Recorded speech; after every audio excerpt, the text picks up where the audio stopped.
What's up, YouTube? We're back with another video. I am super excited, man. I am currently headed to Arizona, back from the amazing Spring Mountain Motorsports Park in Pahrump, Nevada. Man, I had an amazing time today.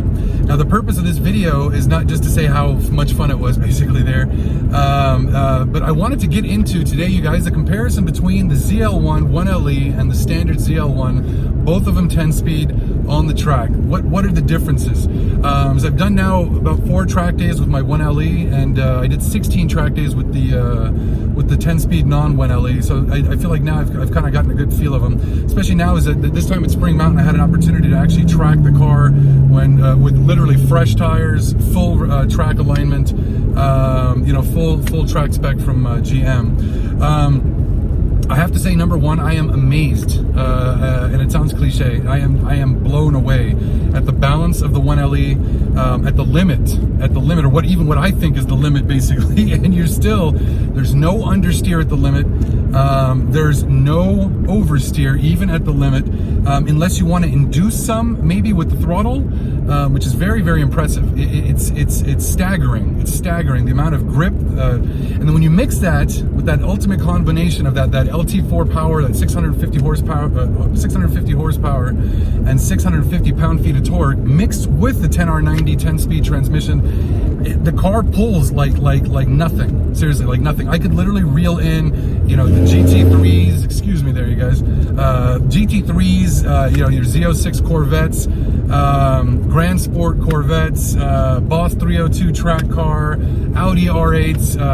You know, no problem. The balance is there. It's not just the power. Now, the main difference essentially between the 1LE and the non-1LE is going to be the amount of grip that you have, and those R-comps at the 305, 325 size. It's insane. And then when you balance that with, like I said, the 10R90 10-speed transmission as well as the track alignment, I feel like that's critical.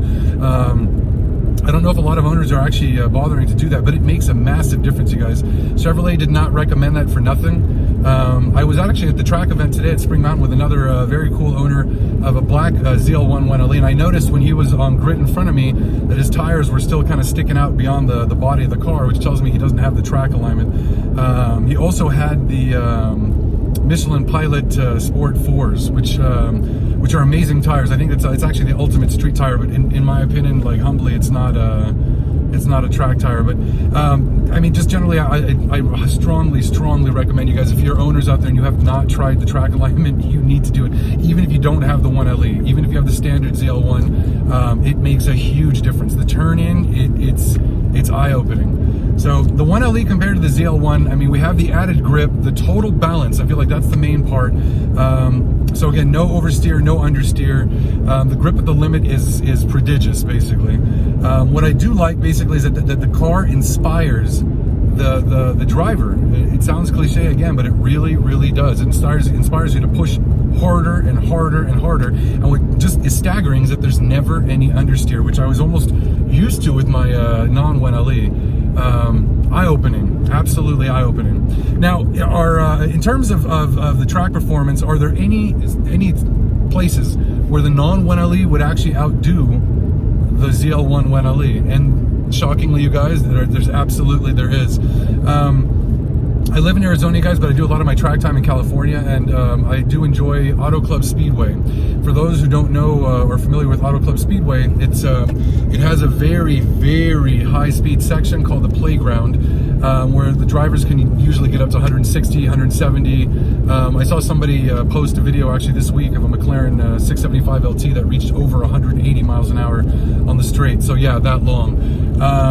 To my dismay, when I went with Ruby, and I will admit the tires were not fresh. They were so worn out that they blew up on the way home. So yeah, 1LE with worn tires, but still, on the straight, the 1LE was down 9 miles an hour on the straights. So I could hit with Carmelo 160 on the straight in the Playground before I entered turn 1. Ruby was fighting, you know, barely to hit 151 at the very end of the straight. So I mean, it's quite a significant difference.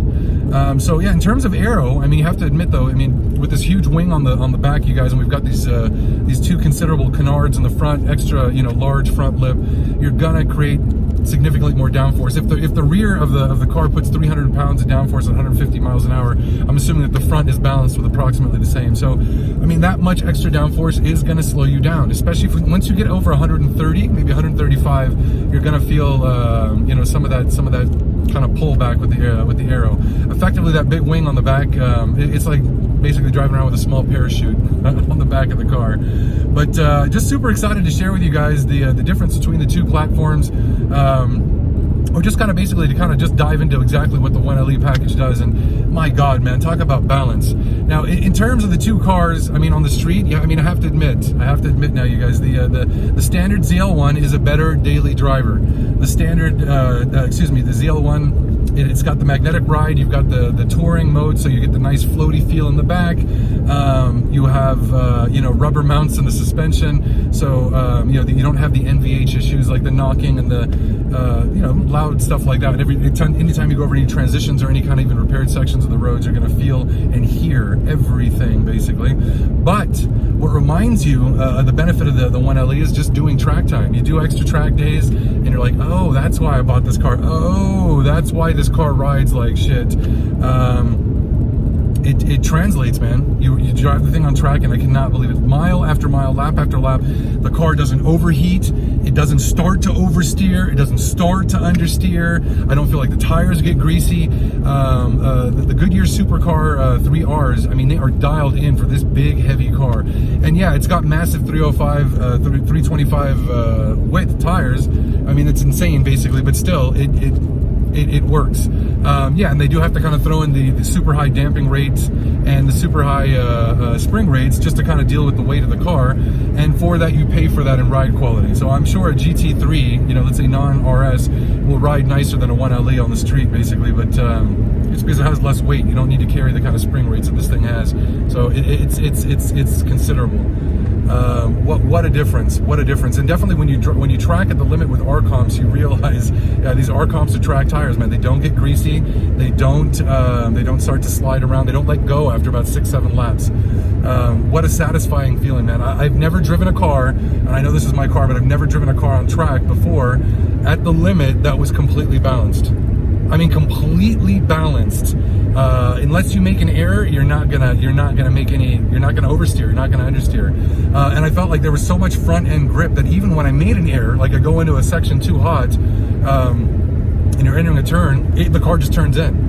So you almost feel like, yeah, like even still after one full track day at the limit and having the car fully dialed in, I still feel like, yeah, I still haven't found the full limit of the grip in the front of the car. It's insane, man. Absolutely insane. What a feeling. What a refreshing feeling, man. Seriously. What an amazing car. I'm in awe. I'm in awe. And as beautiful as those C8s are, and they're all over Spring Mountain, because Spring Mountain is the home of the Ron Fellows Corvette motor or racing school, excuse me. I don't know if I can fit in it, first of all, but I definitely don't know if the C8 Corvette's going to have the kind of grip that this thing does at the limit. In fact, I'd be willing to bet it doesn't. I'm not saying it's not a fast car. It's extremely quick, but at that front end, it's not going to hold like Ruby does. It's amazing. Absolutely amazing.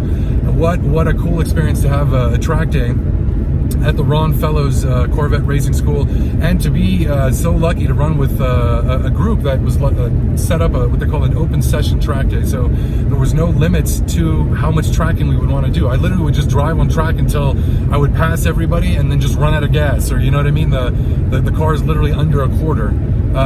It's kind of cool. There's no sessions. You don't come off with a group. You just basically just keep driving until you feel like you want to just take a break or change your GoPro batteries out or whatever. Basically, it's very cool, man. I've done a lot of track time, you guys. This is probably my 51st or 52nd track day since 2014. So I've done quite a few track days. Not as many as some, basically, but let's say more than most.